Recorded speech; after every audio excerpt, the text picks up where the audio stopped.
Money bag কোথায় রাখেন? এই প্রশ্ন করলে 10 জনের 8 জনের উত্তর পেছনের পকেটে।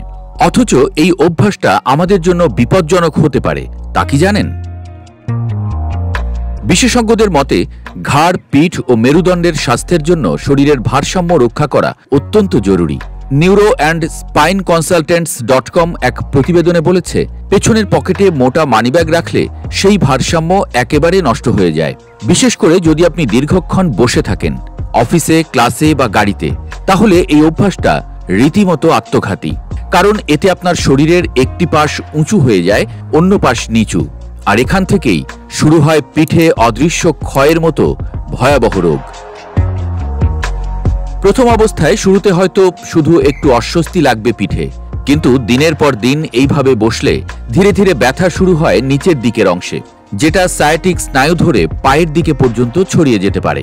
এই সায়াটিক স্নায়ু মানবদেহের সবচেয়ে দীর্ঘতম স্নায়ু। এটি কোমরের মেরুদণ্ড থেকে শুরু হয়ে উরুর পেছন দিয়ে হাঁটুর নিচে পা পর্যন্ত বিস্তৃত। এই স্নায়ুর উপর চাপ পড়লে কোমর থেকে পায়ের আঙুল পর্যন্ত ছড়িয়ে পড়ে তীব্র ব্যথা, যাকে বলে সায়াটিকা।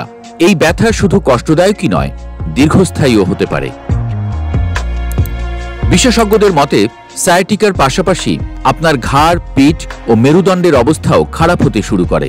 এই ছোট্ট অভ্যাস যদি সময় মতো না বদলান, তাহলে পরে গিয়ে তা বড় বিপদের কারণ হতে পারে। তাই বিশেষজ্ঞরা বলছেন, যেখানেই বসুন না কেন, প্রথমেই মানিব্যাগ পেছনের পকেট থেকে বের করে ডেস্কে রাখুন।